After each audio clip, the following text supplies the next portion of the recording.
Il est 23h, bonsoir à tous. Merci de votre attention. Voici les titres à la une de l'actualité ce samedi. 33 kg d'or brut ont été interceptés à Noé, à la frontière ivoiro-ghanéenne, dissimulés dans les colis de 2 individus. Ils ont été épinglés par les douanes ivoiriennes et mis à la disposition du parquet d'Aboisseau. Ils sont poursuivis pour atteinte à la législation sur la commercialisation des métaux précieux. Le médiateur de la République procède à l'installation de comités de veille, des actions qui s'inscrivent dans le cadre du renforcement de la paix et de la cohésion sociale sur l'ensemble du territoire. La deuxième réunion du conseil de médiation présidée par Adama Toungara a eu lieu à Mankono. La 3, la chaîne de télé du groupe RTI consacrée au sport et à la culture a 1 an. La chaîne souffle sa première bougie. À l'occasion, les responsables de la chaîne de télévision ont offert davantage pour 3 fois plus de sport et de musique, 3 fois plus de divertissement. Voilà pour l'essentiel. Oui, bonsoir à tous. Le médiateur de la République, Adama Toungara, procède à l'installation de comités de veille, des actions qui s'inscrivent dans le cadre du renforcement de la paix et de la cohésion sociale sur l'ensemble du territoire. La deuxième réunion du conseil de médiation présidée par Adama Toungara a eu lieu à Mankono. Kader Sogodogo. Deuxième réunion du conseil de médiation à Yamoussoukro. L'institution, le médiateur de la République, dresse le bilan de ses activités. On retiendra une élection présidentielle d'octobre 2020 mouvementée par endroits. Le médiateur de la République a été présent pour amener la paix et la cohésion sociale.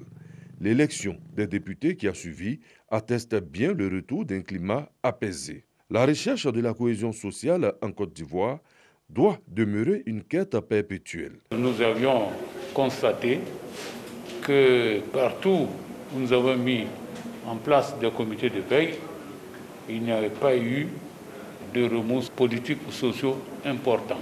Dans les départements, nous avons mis en place des comités de veille.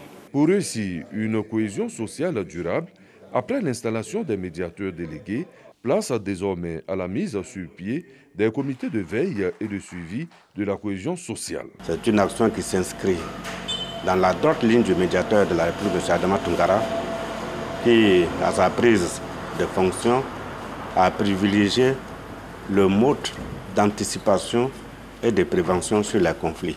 Une médiation proactive, une médiation de proximité. Celui de Mankono fonctionne désormais. J'ai pour faire un appui, sinon on l'est toujours. Du 1er au 31, on est toujours là.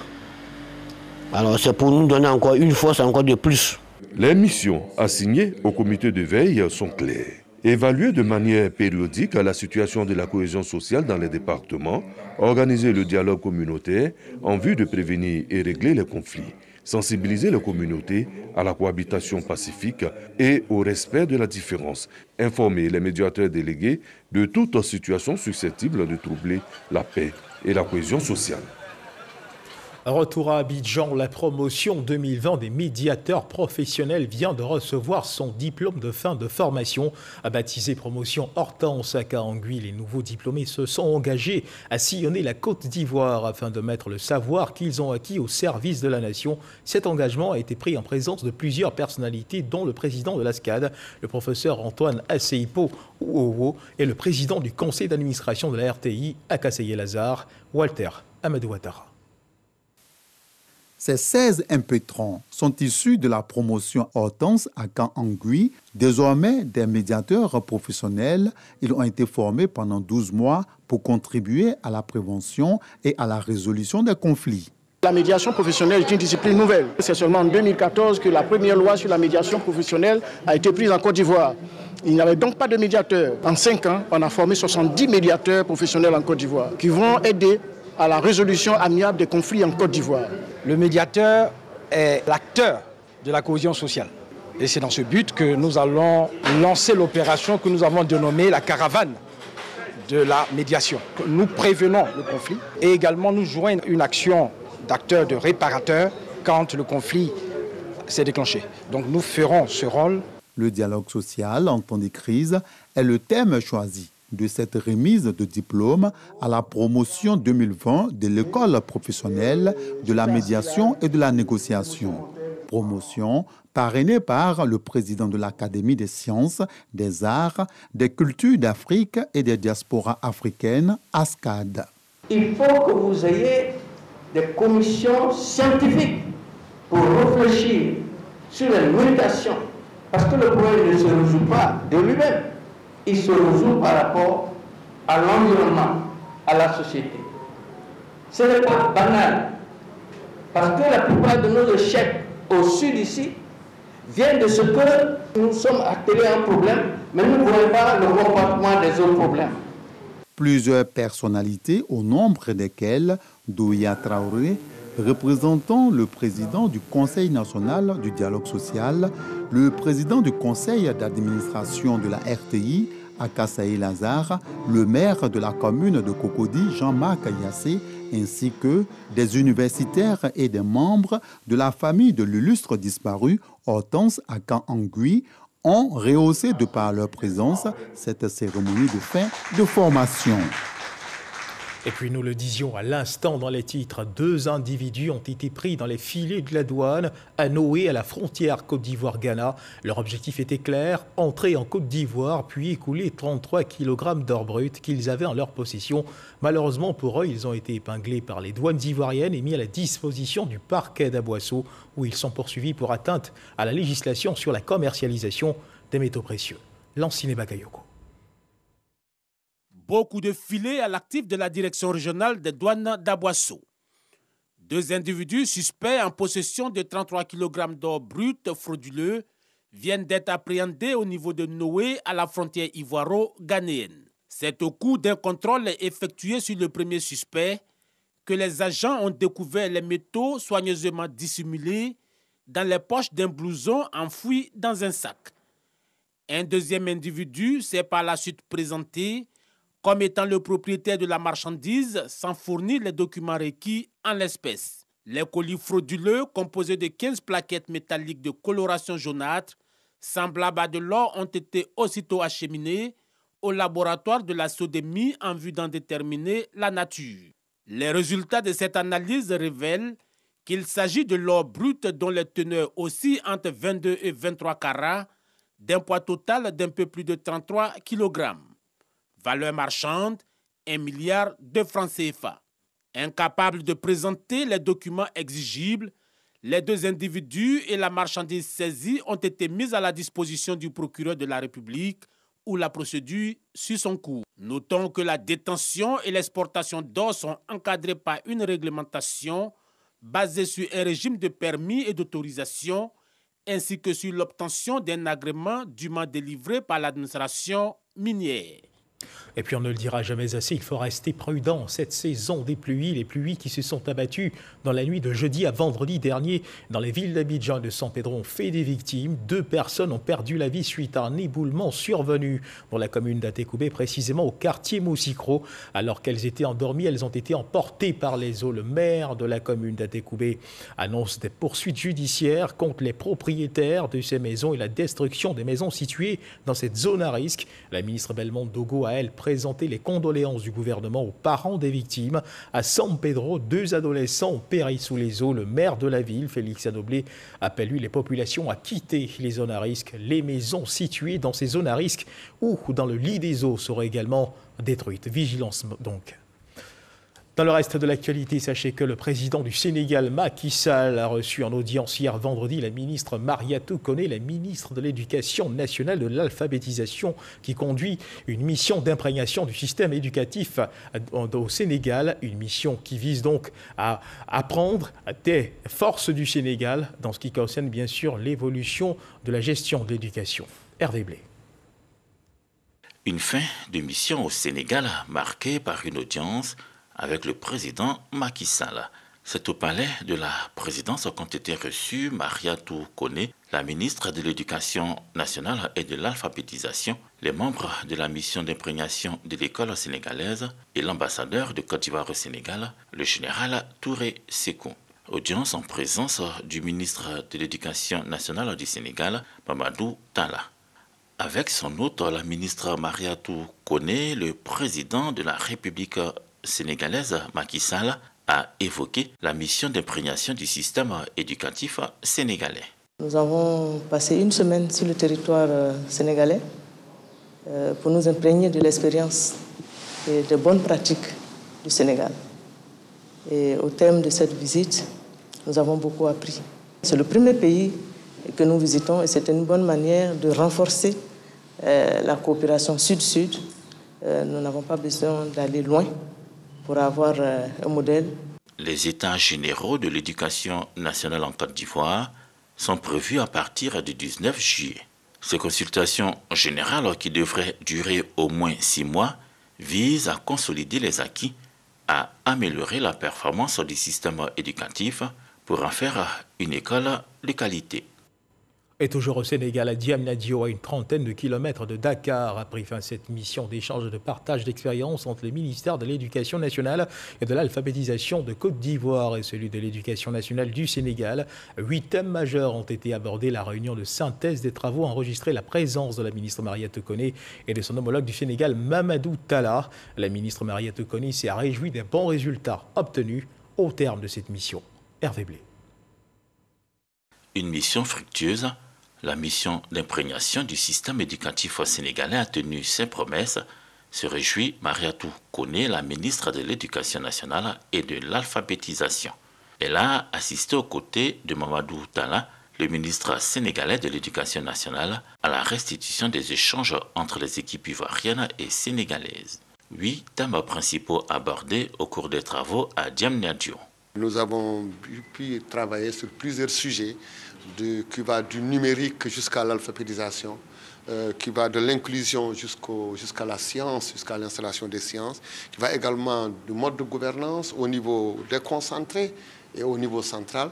Donc c'est dire que c'est une rencontre extrêmement importante pour nous, pour le Sénégal et pour la Côte d'Ivoire. Nos deux présidents de la République ont d'excellentes relations et ces volontés politiques affirmées pour les jeunesses sénégalaises et ivoiriennes font que l'éducation nationale, ici et là-bas, doit jouer un rôle capital. Pas moins de 10 points sur lesquels la Côte d'Ivoire devrait prendre exemple dans la construction d'un système éducatif de qualité, du mérite dans la transparence et l'équité, c'est le constat de la ministre. Nous nous sommes abreuvés de l'expérience du Sénégal et tenant compte de nos réalités, en attendant nos états généraux de l'éducation nationale, nous allons déjà commencer à faire des implémentations. Le Sénégal a déjà fait ces états généraux que vous avez appelés les assises nationales. Il s'agit pour la Côte d'Ivoire de faire également des concertations nationales pour permettre un bon diagnostic qui nous permettrait d'améliorer, d'abord de consolider nos acquis, mais également d'améliorer nos performances pour faire du système éducatif ivoirien un modèle. Et comme le dit notre président, son Excellence Alassane Ouattara, nous avons pour mission de faire briller la Côte d'Ivoire en matière d'éducation nationale de qualité et non de médiocrité. La Côte d'Ivoire organise ce mois de juillet ses états généraux de l'éducation. Le ministère de la Jeunesse et un groupe algérien viennent de signer une convention. Quoi consiste-t-elle? Cette convention va permettre à une vingtaine de jeunes de bénéficier d'une formation et au terme être insérés dans l'une des filiales de ce groupe qui est implanté dans 16 pays du monde. Eugène Atoubé. Une première signature et une seconde. Portée de cet acte, l'opportunité de formation et d'emploi pour des jeunes de Côte d'Ivoire. La Côte d'Ivoire et le groupe algérien Condor Academy formalisent ainsi un programme de formation de jeunes, d'échange d'étudiants et d'enseignants dans le domaine de l'électronique. Cet accord entre les parties ivoiriennes et algériennes permettra également à ce groupe une forte présence sur le territoire national et à terme la formation de 20 jeunes Ivoiriens en Algérie dans un partenariat gagnant-gagnant. La stratégie de l'État algérien, c'est d'aller de l'avant pour des relations intra-africaines et des échanges intra-africains. La Côte d'Ivoire s'est présentée comme une belle opportunité pour un échange win-win. La question de l'insertion professionnelle des jeunes est au cœur donc, des priorités du gouvernement. Donc, nous saluons, au-delà de la coopération sud-sud, donc cette initiative donc, de l'entreprise Condor, qui non seulement fait confiance à notre pays en venant investir ici en Côte d'Ivoire, mais qui mieux décide de donner une opportunité donc, à des jeunes Ivoiriens d'être des main-d'œuvre qualifiées pour travailler donc, dans le secteur pour lequel ils seront formés. Ces 20 jeunes seront totalement pris en charge par le groupe algérien lors de leur formation dans ce pays. Ils seront insérés dans les entreprises spécialisées dans la distribution et la commercialisation, partenaires du groupe Condor. Ce groupe, qui compte parmi les plus grandes entreprises en Algérie, est présent dans 16 pays à travers le monde. L'Institut des sciences et techniques de la communication, l'ISTC Polytechnique, a abrité le vendredi dernier la 18e édition de la journée du communicateur et la 8e édition de la journée du forum des renforcements de capacité. Le thème retenu pour cette année 2021 est ISTC Polytechnique, semences d'entreprise. Ces journées scientifiques vont servir de cadre de présentation des travaux pratiques réalisés par les étudiants en fin de cycle. Noël Dagnogo, Jean-Marc Tchéchi. Des pensionnaires de l'ISTC Polytechnique en pleine démonstration de leur savoir-faire sous le regard des enseignants de l'école et de professionnels de la communication et des médias. Ces étudiants en fin de cycle de licence et de master présentent les résultats de leur pratique professionnelle. Nous sommes à la 18e édition de la journée du communicateur, couplée de la 8e édition du forum des renforcements de capacité. Avec cette simulation d'agence que nous venons de faire, je suis apte à travailler. Placées sous le thème ISTC semences d'entreprise, ces journées visent à exposer le savoir-être et les expériences des étudiants des écoles de journalisme, de production audiovisuelle, de publicité, des télécoms et des arts numériques. Les journées scientifiques 2021 interviennent après de bonnes nouvelles pour l'Institut. L'homologation de tous les 10 diplômes délivrés par l'ISTC. Le thème de cette année, c'est une invitation à créer sa propre entreprise, à être son patron et le patron des autres. Les ministres de tutelle, Amadou Koulibaly et Adama Diawara, ont invité à l'occasion de ces journées scientifiques les étudiants à développer leur esprit d'entrepreneuriat, gage de leur insertion professionnelle. Le thème de cette année, ISTC semences d'entreprise, est que chacun de vous puisse s'inscrire dans l'idée qu'il est un futur entrepreneur, que lui aussi, il va embaucher, il va créer sa PME, il sera un patron. Il faut penser à l'auto-emploi. Et quand on voit la thématique de l'année académique de l'ISTC, ça veut dire clairement que l'ISTC s'est inscrit dans cette voie de l'auto-emploi. Les journées scientifiques 2021 de l'Institut des sciences et techniques de la communication, ISTC Polytechnique, s'adressent aux 400 auditeurs des formations initiales et continues. Elles se déroulent sur 2 jours. La 3, chaîne de télévision du groupe RTI, a un an que cette chaîne thématique consacrée au sport et à la culture fait partie du quotidien des Ivoiriens. Les responsables de la 3 entendent œuvrer davantage pour 3 fois plus de sport et de musique. Godefroy Cambawa. La 3 a un an au service des férus du sport et de la musique. Ce que j'aime chez la 3, c'est l'émission Pipolémique, avec la venue des artistes et puis le fait que tout le monde puisse parler librement. C'est très agréable, c'est assez simple, c'est pas formel, c'est assez informel et ça rend la télé plus agréable. Un an déjà que la 3 s'est engagée dans une démarche de qualité dans ses productions, satisfait des téléspectateurs encore plus exigeants dans un espace concurrentiel. On espère que ça continue déjà et puis que le public apprécie par rapport au travail parce qu'il y a eu beaucoup de boulot qui a été fait, il y a eu beaucoup de boulot. Et j'espère surtout que les gens comprendront qu'aujourd'hui, il faut une chaîne comme la 3 pour les jeunes. Bon anniversaire la 3. 3 fois plus de sport et de musique, la 3 entre désormais dans une autre dimension. Les responsables de la chaîne entendent œuvrer dans cette dynamique afin de maintenir la place de leader du groupe RTI dans l'espace audiovisuel ivoirien. Dans notre métier, il faut continuer d'avancer. On ne va pas dormir sur nos lauriers. On est bien conscient que la 3 aujourd'hui est dans le cœur de la jeunesse ivoirienne et africaine. C'est une chaîne un peu décalée qui a décidé de casser un peu les codes de la télévision. On va rentrer dans une autre dimension. Mais tout ça, c'est pour faire plaisir aux téléspectateurs, aux internautes, à la jeunesse, parce que nous les écoutons. Nous voulons que la 3 soit le reflet de la jeunesse ivoirienne. À l'occasion de ce premier anniversaire, représentant Fousseni Dambélé, directeur général de la RTI, Denis Messan a rassuré de la volonté de la direction générale à œuvrer davantage pour l'amélioration des programmes et des conditions de travail. C'est le 15 février 2020 que feu le Premier ministre Amadou Gon Coulibaly lançait officiellement le démarrage des programmes de la 3.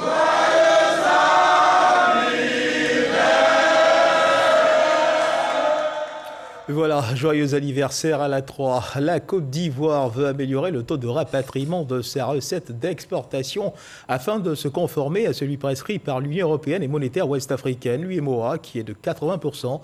Pour y parvenir, elle a décidé de procéder à la dématérialisation complète de la procédure de déclaration de rapatriement des dites recettes d'exportation. Cette nouvelle disposition obligatoire depuis le 1er juillet 2021 s'applique à toutes les banques ainsi qu'à tous les exportateurs, transitaires ou commissionnaires agréés en douane. Des explications avec Jean-Louis Pambo.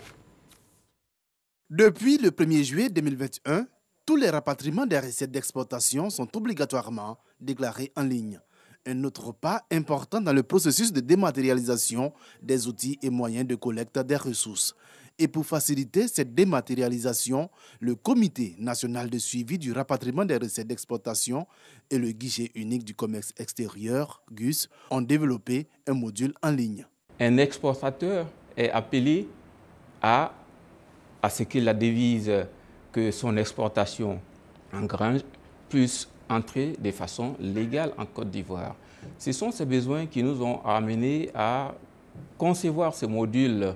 www.gusi.gov.ci, telle est l'adresse à laquelle tous les rapatriements des recettes d'exportation devront être désormais obligatoirement déclarés sur la plateforme du guichet unique du commerce extérieur. Cette fonctionnalité a été demandée par la Direction générale du Trésor et de la comptabilité publique pour permettre un meilleur suivi des flux financiers entre la Côte d'Ivoire et l'extérieur.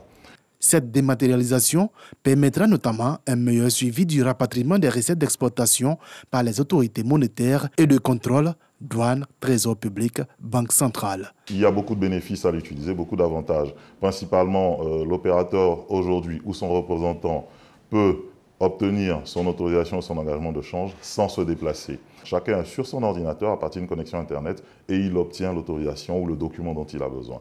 Le rapatriement des recettes d'exportation joue un rôle important dans les échanges avec l'extérieur. Il alimente les réserves d'échange de la BCEAO qui permettent au pays d'honorer ses engagements avec l'extérieur, notamment assurer le règlement des factures d'importation, le service de la dette extérieure et le paiement des dividendes.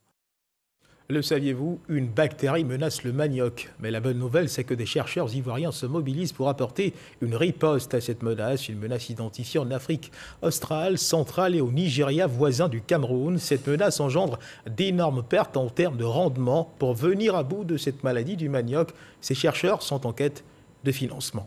Eugène Atoubé. C'est une riposte que préparent les chercheurs du Centre régional d'excellence pour les phytopathogènes transfrontaliers WEV contre la striure brune, une maladie virale qui touche particulièrement le manioc et actuellement fait des ravages dans plusieurs pays d'Afrique subsaharienne. Le plan de riposte dont la mise à exécution nécessite un financement est présenté au ministre-gouverneur du district autonome d'Abidjan par professeur Peter Justin. L'enjeu de ce plan de riposte est de maintenir la productivité du manioc en Côte d'Ivoire et garantir la sécurité alimentaire.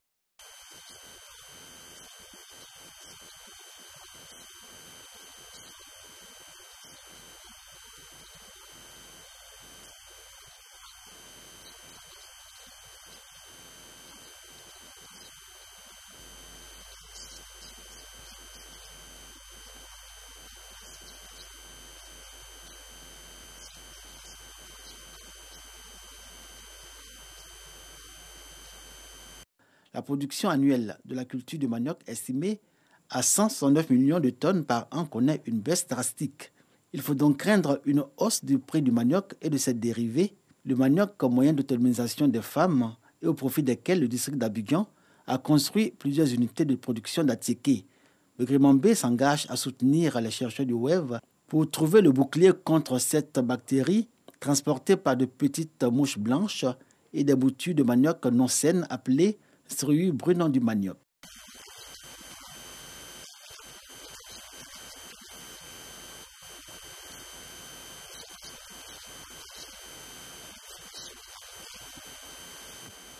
Professeur Justin Pita rappelle que la ceriue brune est aux portes de la côte ouest africaine et qu'il urge de mener la riposte. Le laboratoire du WEV lance dans cette optique une surveillance participative dans les localités de Songon, Abosso et Adzopé. Les assises du Conseil national des droits de l'homme sont des rencontres de partage d'expériences qui offrent l'opportunité aux partis politiques et aux personnalités de s'exprimer sur des questions importantes. Notre reporter Sidonie Davila a suivi une de ces rencontres qui avait pour invité Danielle Boni-Claverie, présidente de l'Union républicaine, l'URD. Elle est la présidente fondatrice de l'URD, l'Union républicaine pour la démocratie. Danielle Boni-Claverie est une journaliste. Son expérience de femme journaliste et de femme politique, elle les a partagées à la tribune du Conseil national des droits de l'homme, CNDH. La proximité du journalisme et de la politique fait qu'on passe de l'un à l'autre sans trop de complications. Et donc, j'ai sauté le pas. J'ai rencontré les mêmes difficultés que toutes les femmes rencontrent en politique, comme elles le rencontrent dans leur vie professionnelle. Mais je pense qu'avec de la détermination et du courage, et je pense que les femmes ont beaucoup de détermination et de courage, à partir de là, cela nous permet de rentrer en politique. À la suite de sa communication, une autre, celle sur les acquis de la gouvernance sécuritaire en Côte d'Ivoire. Ça nous a permis de mettre en lumière tout ce que le gouvernement fait, tout ce qui a été fait sous la gouvernance de son Excellence M. Alassane Ouattara dans le cadre de la sécurité. La Côte d'Ivoire participe aux opérations de maintien de paix aux côtés des Nations Unies, ce qui permet à nos forces de l'ordre d'acquérir des compétences. Du journalisme à la politique et les acquis de la gouvernance, deux communications qui ont fait l'objet d'échanges fructueux pour les participants. Nous avons été édifiés par la conférencière qui nous a exhortés à vraiment prendre conscience de notre place de femme en politique et nous permettent aussi de pouvoir vraiment répondre au dialogue qui peut se passer au sein de notre pays. Je pense que ce sont des thèmes qui sont d'actualité. En tout cas, nous avons appris beaucoup de choses et je pense que ce sont des moyens pour nous permettre de faire des analyses et des propositions au gouvernement afin que la situation puisse être apaisée. Ont participé à cette rencontre du CNDH, membres de la société civile, partis politiques et bien d'autres acteurs de différents secteurs d'activité. Et de la détermination, il en faut pour faire face à la Covid-19. Il faut continuer de rester vigilant à suivre l'évolution de la maladie dans notre pays.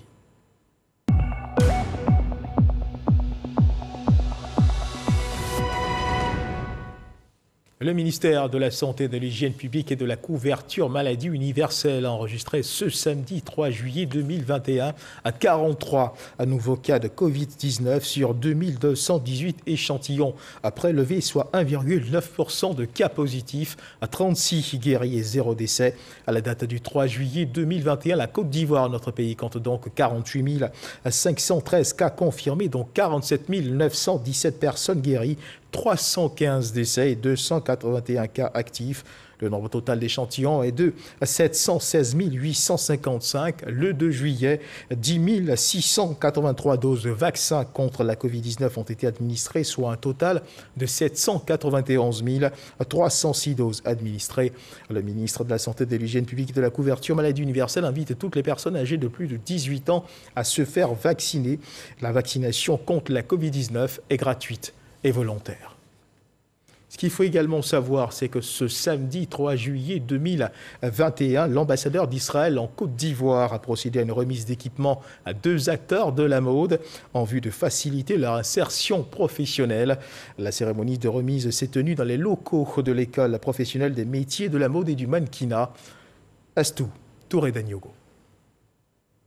Du matériel de couture et de coiffure composé entre autres de 4 piqueuses, une brodeuse, une surfileuse, un lave-tête, Une boutonnière, des casques et des ventilateurs remis par son Excellence Léo Vinovesky, représentant l'État d'Israël en Côte d'Ivoire. Cette action vise à soutenir les acteurs de la mode impactés par l'actualité sanitaire mondiale et à promouvoir ce corps de métier.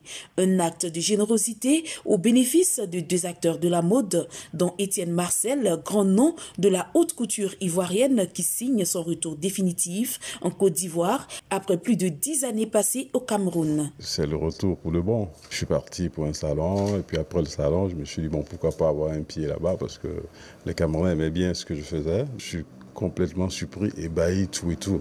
Les mots me manquent. C'est vrai qu'on aide les gens, mais on n'attend pas un retour. Maintenant, si le retour se fait, bon, ça fait vraiment plaisir.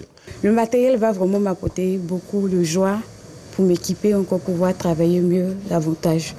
Ce geste d'amour et de solidarité est salué à sa juste valeur par Fatim Sidimé, promotrice de mode. Pour nous autres, les mannequins de l'ancienne génération, il a été un mentor, il a été un conseiller, il a été un père. Et donc, l'école a voulu lui remettre des équipements pour qu'il puisse s'installer en Côte d'Ivoire. Ce sont des dons d'une valeur de plus de 2 500 000 francs CFA pour équiper des grands talentueux. Issu d'une famille de couturiers, l'ambassadeur Léo Vinovesky salue la noblesse des métiers de la mode et s'engage à les accompagner. J'aime la mode et pour une question familiale, je voudrais soutenir différentes initiatives, comme l'initiative de Mme Fatim et d'autres initiatives aussi, parce que je vois le haut niveau que vous avez ici dans la mode, dans la Côte d'Ivoire, dans l'Afrique de l'Ouest, et une mode magnifique. À son tour, l'ambassadeur d'Israël en Côte d'Ivoire a également reçu des prisons. Dans l'actualité internationale, la France annonce reprendre sa coopération avec les forces armées maliennes. Plus de 5000 militaires français sont déployés au Sahel. Le pays va donc reprendre ses opérations conjointes avec les forces armées maliennes. Après avoir suspendu sa coopération bilatérale à la suite d'un second coup d'État au Mali en mai, c'est ce qu'a annoncé hier soir le ministère des Armées de la République française. Et c'est sur cette information que se referment les pages de cette édition. Merci de nous avoir suivis. Je vous retrouve demain à 10h et à 13h pour le Dimanche Magazine. Dieu garde la Côte d'Ivoire.